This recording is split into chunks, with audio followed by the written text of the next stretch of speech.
My name is Eliza. I'm 29 years old and live in a small apartment tucked above an old bookstore in Portland. Every morning, I make a cup of black coffee, sit by the window, and write. That's been my ritual for the last 7 years. 7 years of pouring myself into one story. One manuscript that saved me when nothing else could. I never told anyone what it was about. Not even my sister. Especially not her. Her name is Sabrina. She's older by 2 years, with a magnetic smile and a voice that makes people lean in closer when she speaks. We were close once, until she got her first taste of fame, and I got my first lesson in betrayal. Sabrina has always been the center of attention, in family dinners, school plays, even funerals. She had a way of making it all about her. But she never wanted to work for that attention. She just knew how to grab the spotlight. Me? New? I was the quiet one in the corner, with ink on my fingers and shadows under my eyes.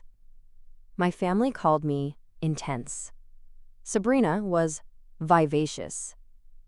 When we were kids, she'd borrow my poems and read them aloud like they were hers. Even then, I should have known, but I was used to being invisible. I told myself it didn't matter, until last year. I submitted my manuscript under a pen name to a small indie publisher. 3 weeks later, I got the call. They loved it, offered me a modest advance and a dream I didn't dare say out loud. I said yes, but then I panicked. I wasn't ready for the world to see me, so I delayed the release, shelved the contract, and kept writing. And then, months later, something strange happened. I saw a post on Sabrina's Instagram, her face smiling back at me from a bookstore poster, her name written in bold across a novel I hadn't heard of. Except I had. The title was mine. The plot summary? Mine too. My book. Word for word. She published it under her name. She stole everything, and she didn't even change the title. My hands went numb. I stared at the screen for over 10 minutes, rereading the caption. My debut novel hits stores this week. So proud of this journey and the story that came from deep within my soul. I wanted to scream, but instead, I sat still. Not because I was calm, but because I knew. This wasn't just plagiarism. This was war. And I had a secret she didn't know. The original manuscript. Stamped, dated, registered. Every draft, every note, every version. And I was done being the quiet one. I didn't sleep that night. I just sat on the floor, laptop glowing in front of me, scrolling through every post she made. Every photo, every caption, every lie. Book signings, interviews, quotes from the book. My book. People were already calling her a rising literary star. Reviewers used words like raw, brilliant, profound. Each compliment felt like a slap to the face. And the worst part? She didn't even bother changing the names of my characters. It was like she didn't think I'd ever speak up. Or worse, like she thought I never could. The next morning, I emailed my publisher, the one I'd almost signed with. I asked if Sabrina Grayson had submitted anything. They replied within the hour. Yes, she submitted a manuscript about 6 months ago, under her full name. She claimed sole authorship. Attached was a scanned copy of the submission form. It had her signature, her handwriting, her lie, in black and white. I forwarded the email to myself and then opened the folder labeled Alara Dusk. That was my pen name. It held every version of my novel. The first Word doc dated back to 2017, the day after I walked out of a psychiatric ward for the second time. Writing that story had kept me alive. Sabrina knew that. She knew every character had a piece of me in them. She knew I wasn't just writing a book. I was writing myself back into the world.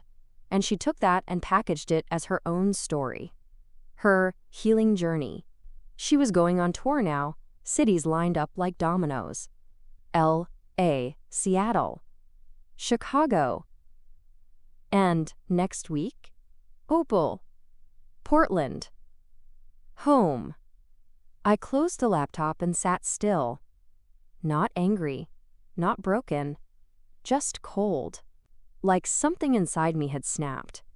But in a way that felt clean, sharp. I wasn't going to yell. or threaten. I was going to show up, just once, at the Portland event. Front row, manuscript in hand. Let her see my face when she read her words out loud. Let her sweat. Let the crowd watch as the truth unraveled one page at a time. I had the perfect plan. No drama, no public accusations, just undeniable evidence. I printed out the original manuscript, all 314 pages, bound it, stamped it with the copyright. One filed 2 years ago, tucked it into a sleek leather folder, and placed it in my bag. Then I wrote her a message. Just 5 words. See you at your reading, she replied 5 minutes later. Didn't know you read fiction. I didn't answer. She had no idea how real this was about to get. The day of the reading felt unreal. The sky was gray, but not rainy, just heavy. Like the clouds were holding their breath. The indie bookstore on Hawthorne was packed, every chair taken. People standing in the back, clutching copies of Ashes of the Dusk. My title, my words, my life. I sat in the front row, center seat, the manuscript folder in my lap. No one recognized me. Why would they? Sabrina never mentioned a sister in interviews. I was a ghost in her story. She walked in 10 minutes late, glowing in a velvet green dress, a latte in one hand and a Sharpie in the other. The crowd clapped like they were welcoming royalty. She waved, blew kisses, tossed her hair like she was born for the stage. And maybe she was. But she didn't know the stage was about to burn. Thank you all for coming, she began, smiling wide. I'm so excited to share a piece from the novel that means everything to me. She opened the book and started reading. And that's when I felt it. The audience leaned forward. They were hooked. But not by her performance, by the words. Because those words had weight. Because I wrote them, line by line. Through breakdowns and breakthroughs. Through loneliness and sleepless nights. And hearing her read them now felt like a stranger wearing my skin. She finished the excerpt with a breathy sigh. There was applause. A moderator stood and asked questions. How did you come up with Ilara, the main character? She came to me in a dream, Sabrina said with a soft laugh. I didn't laugh. I clenched the folder tighter. That name, Ilara, wasn't from a dream. It was the name I gave myself during recovery. It meant survival. She made it sound like aesthetic nonsense. When they opened the floor for questions, I raised my hand. She didn't notice me at first, until the moderator called on me. Front row, in the navy coat. Her eyes landed on me. They widened. Just a flicker. Then her smile tightened. Go ahead, she said, voice steady. I stood up, held the manuscript in one hand, cleared my throat. I was just wondering, I began. What draft number was this? She blinked. What do you mean? I flipped the manuscript open. Because this is the original. Dated, registered, and stamped 2 years before your release date. Silence. Utter silence. A woman in the third row gasped. Sabrina stared at the folder, like it was a ghost come to haunt her. I don't understand, she said. I do, I replied calmly. Because I wrote it. A pause. Then whispers. Phones came out. People filming. The moderator looked panicked. I didn't move. I didn't raise my voice. I just laid the manuscript on the stage. Page side up. Ilara's name right on the title page. And walked out. No shouts. No accusations. Just the truth. Heavy and quiet. Letting her drown in the silence she made. By the time I reached the sidewalk, my phone was already buzzing. Notifications stacked like bricks. Texts from numbers I hadn't saved. DMs from strangers. Screenshots of my face, standing there with the manuscript. Clips from the event were spreading fast. The moment she froze, the way I said, because I wrote it, people were already choosing sides. Hashtags popping up like weeds. Hashtag Illara is real. Hashtag ManuscriptGate. Hashtags Abranostaleat. I didn't post anything, didn't say a word, just went home, turned off the lights, sat in the dark. Not to mope, but to breathe. Because after 7 years of silence, the story finally spoke for itself. I woke up the next morning to 243 new messages, emails from publishers, requests from journalists, and one voicemail that made me sit upright. Eliza, this is Janelle Curtis from Hawthorne & Hill Publishing. We represent several high-profile authors and would love to speak with you about next steps. Next steps. 2 words I never thought I'd hear in this context. I brewed coffee slowly, letting the bitterness ground me. Then I checked Sabrina's profile. Her comments section had gone nuclear. Hundreds of people asking questions, demanding answers, some defending her, most not. She hadn't posted since the event. No apology, no explanation, just silence. But my inbox told me she wasn't silent behind the scenes. There was an email from her. Subject line, "We need to talk." I didn't open it. Instead, I drafted a short statement. Just one post. Black text on white background. I'm Eliza Grayson. I wrote Ashes of the Dusk. I have proof of authorship, registration, and original drafts dating back to 2017. I never authorized anyone to publish or submit my work. Truth doesn't need a platform. It just needs to be seen. Thank you for seeing me. I posted it, then closed the app. By noon, it had been shared over 10,000 times. I got a call from Janelle Curtis's office again. We set up a meeting for Friday. They wanted to publish a revised edition, under my real name this time. The Alara I created could finally live under my name. Not as a mask, but as a monument. Sabrina called again. I didn't answer. She texted. You humiliated me. I stared at the message for a long time, then replied, No, you did that yourself. No reply after that. For the first time in my life, she had nothing to say. And for the first time, I didn't need her to say anything. I was done being written out of my own story. On Friday, I walked into the Hawthorne & Hill publishing office. Sunlight poured through the glass lobby. Polished floors, high ceilings, the quiet hum of power. I didn't feel nervous. Not this time. Janelle met me with a warm smile and a firm handshake. She was calm, professional, and unapologetically direct. Eliza, she said, we believe you. She slid a thick folder across the table. Legal documents. A full team had verified the drafts, timestamps, metadata. My copyright registration had sealed the case. What Sabrina did wasn't just betrayal, it was theft. A lawsuit could happen.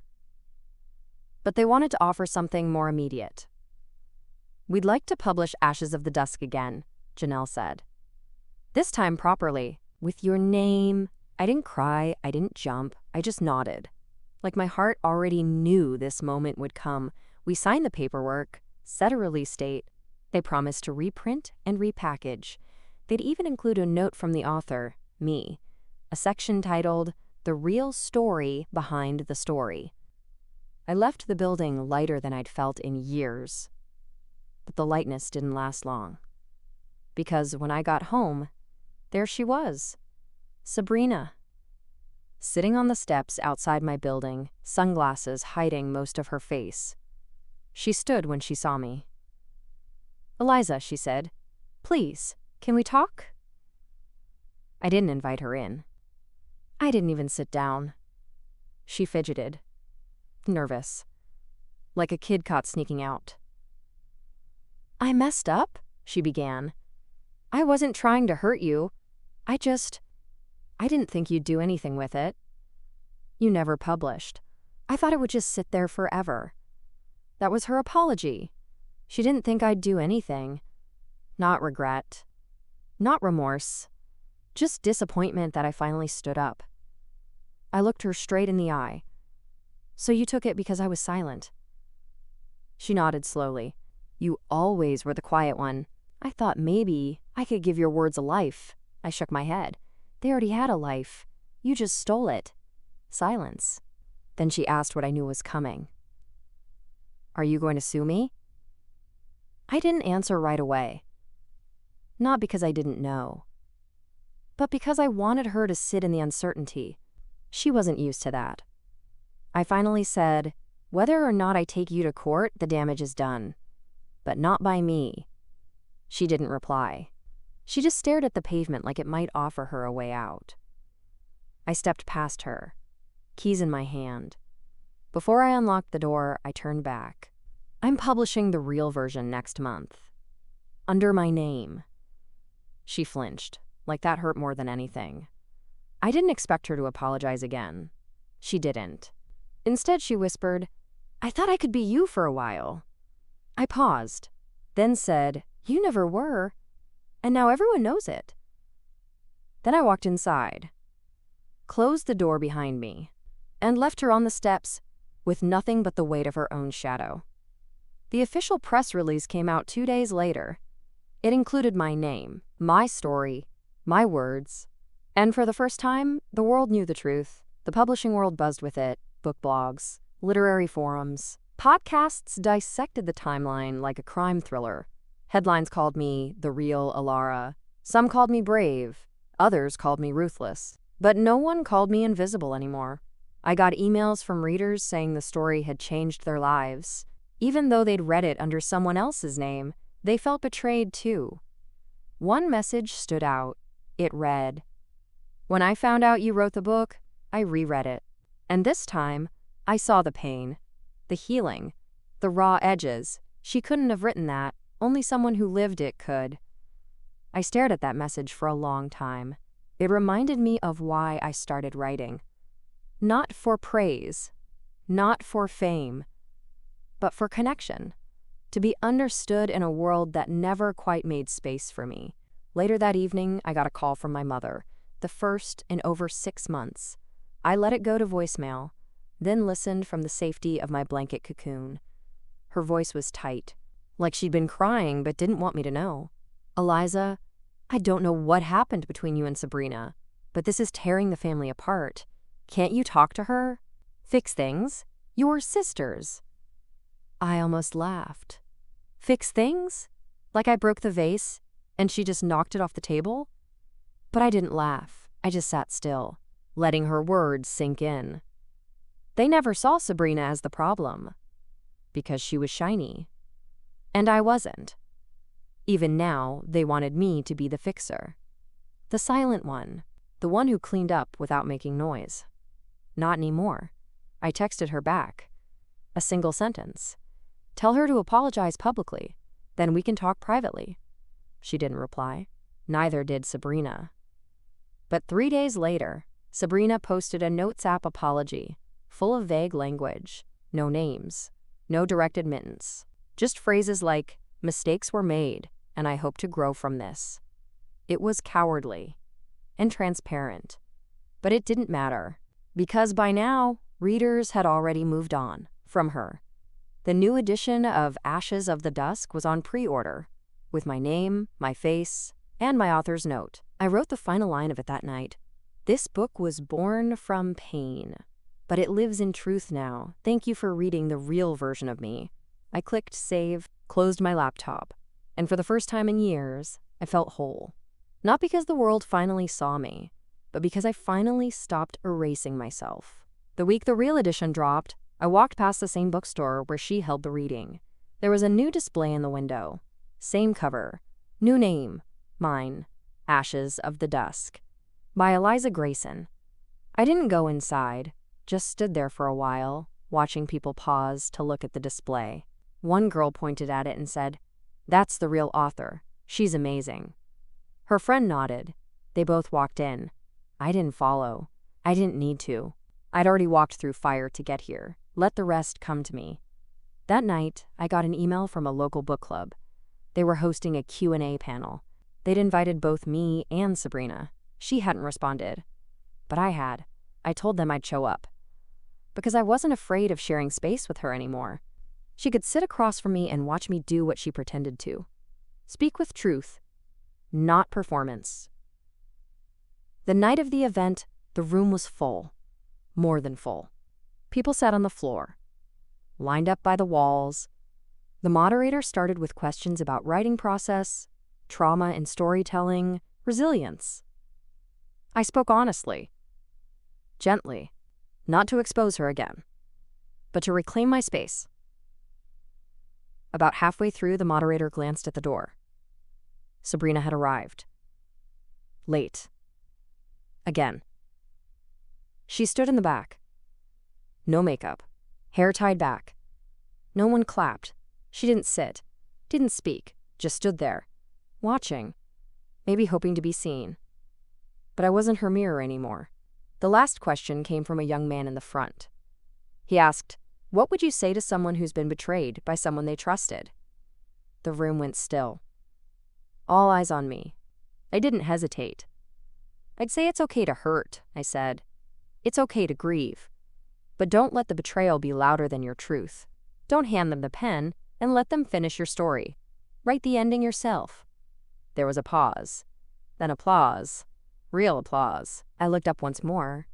Sabrina was gone. She'd slipped out during the clapping. No goodbye. No confrontation. Just absence.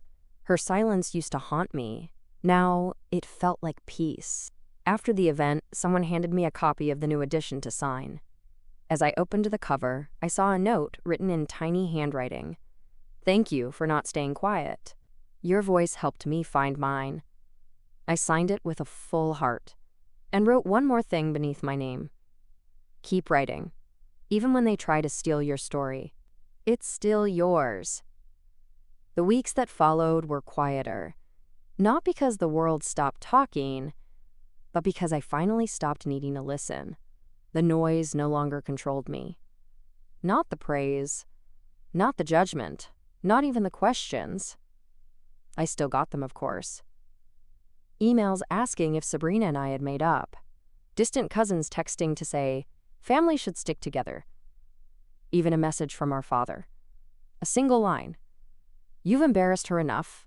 Let it go." I didn't respond, because that's what they never understood. I wasn't holding on to revenge. I had let her go a long time ago. I just hadn't let me go with her. Now I had. And the peace was something I never thought I'd get to keep. One morning, I got a package on my doorstep. No return address. Inside was a hardcover copy of Ashes of the Dusk. But it wasn't the real edition. It was hers. The stolen version. Its jacket torn. Corners bent. Tucked inside was a letter. Not typed. Handwritten. Shaky. Full of crossings out. "Eliza, you win." I don't say that bitterly. I say it because I finally understand what you were writing about. I read your author's note. Then I read the real version. It's better. Not because the sentences are different, but because you lived it. I just copied the shell. I don't expect forgiveness. I just want to say thank you. You could have destroyed me, but you didn't. You just told the truth. And that was enough. S. I folded the note and placed it in the drawer beside my bed. Not out of sentimentality, but as a reminder that I didn't need to scream to be heard. I just needed to speak once. Clearly. Truthfully. Fully. I donated the book to the local library's clearance bin, because stolen stories don't deserve shelf space. But the letter? Bah! I kept it. Proof that even those who fake their way through life eventually meet the mirror they can't lie to. Sometimes it's the person they betrayed. Sometimes it's the page they stole. Either way, the reflection doesn't flinch. It just stares back, waiting. And that waiting, that's what breaks them. Not revenge, not exposure. Just the echo of a truth they tried to bury. And couldn't. 3 months later, my name hit the bestseller list. Not a fake name, not a borrowed one. Eliza Grayson. Top 10 for 2 weeks. Then 5. Then 9. I didn't celebrate with champagne or dinner parties. I celebrated with silence. Coffee by the window. Feet tucked under me. Laptop open to a blank document. A new story. A new beginning. No shadows behind me. Just words waiting to take shape. I didn't write about Sabrina. Or betrayal. Or revenge. I wrote about healing. About a girl who grew up in a quiet house filled with loud people. A girl who found power in ink when no one listened to her voice. Halfway through the second chapter, I got a call from my agent. She said Reese Witherspoon's team was interested. Movie rights, streaming options, foreign translations. I nodded, listened, agreed to the meetings. But after I hung up, I didn't scream or jump. I just smiled softly, because the dream was never about fame. It was about being heard. Without interruption, without correction, just heard. That same day, I passed the bookstore again. The display was still there, but this time it was my second edition, now with a little silver sticker on the front. National bestseller. I stepped inside for the first time. The owner, a woman in her 60s, looked up from the register. "You're her, aren't you?" I nodded. She smiled and said, "Good, I hoped you'd come in eventually." She didn't ask for a photo, didn't ask for a signature, just handed me a warm cup of tea and pointed toward the reading nook, a small chair in the corner, next to the children's section. I sat there for nearly an hour, watching people browse. No one recognized me, no one pointed, and for the first time I liked that. Fame felt big, but peace felt real. As I got up to leave, the owner said, "We took down her signed copies. People started returning them." I nodded again, then said, "Good, but don't throw them out." She raised an eyebrow. "Turn them around. Let the empty back shelves remind people what happens when the story isn't yours to tell." She chuckled. "You're sharper than you look." I smiled. "I've had to be." As I walked out, the wind picked up. Carried the scent of summer just starting to bloom. I clutched my bag tighter. Inside was my laptop. A blank page still waiting. But for the first time, I wasn't afraid of starting over. Because I knew one thing for sure. This time, no one could take it from me. Not again. Not ever. 1 year later, my second novel hit the shelves. New characters. New title. A different kind of pain. But the same voice. Mine. No one stole it this time. And no one ever would. I walked into an airport bookstore while waiting for a flight to New York for an author panel. There it was. 2 copies. Face out. Right below the staff picks. A woman next to me picked one up. "Have you read her first one?" she asked her friend. "Yeah," the friend said. "Crazy backstory. Her sister tried to publish it first, right?" I smiled softly and walked away before they noticed me. I didn't need to insert myself. The truth was already out there, walking around on its own legs now. My name on the cover. My words in their hands. My story. Not stolen, not borrowed, not whispered from the shadows. Mine. At the panel that night, someone asked the final question of the evening. If you could go back and change anything about how your book reached the world, would you? Everyone turned to me. I leaned into the mic. "No," I said, "because if she hadn't stolen it, I might have never spoken up." I looked out at the sea of faces. Dozens of people who once didn't know I existed. Now they waited for what I'd say next. "Sometimes, betrayal isn't the end," I said. "It's the beginning of the version of you that finally takes up space." Afterward, a young writer approached me. Shaky hands, bright eyes. She clutched a notebook to her chest. "Do you ever still feel afraid to share what you write?" she asked. "All the time," I said. "But I do it anyway, because when someone tries to silence your voice, it means they knew how powerful it was." She smiled, tears in her eyes. "Thank you." I signed her notebook. Wrote something I hoped she'd remember. "No one gets to write your name but you." Back in my hotel room, I got a text from Sabrina. Months of silence broken. "I started writing something. This time it's mine. I just wanted you to know." I didn't reply, not because I was angry, but because I didn't need to say anything. Her path is her own now. I've stopped being her shadow, and she's stopped trying to wear my light. The next morning, I pulled a fresh notebook from my bag, opened to the first page, wrote the date in the corner, then a single line. The story begins here, and for the first time. There was no weight behind the words. Just freedom. Because this time, I was writing for no one's approval, no one's permission, just mine. What do you think about Eliza's decision? Was she too harsh, or was this the only way to truly protect herself? Share your thoughts in the comments below, and don't forget to subscribe to the channel for more heartfelt stories about family.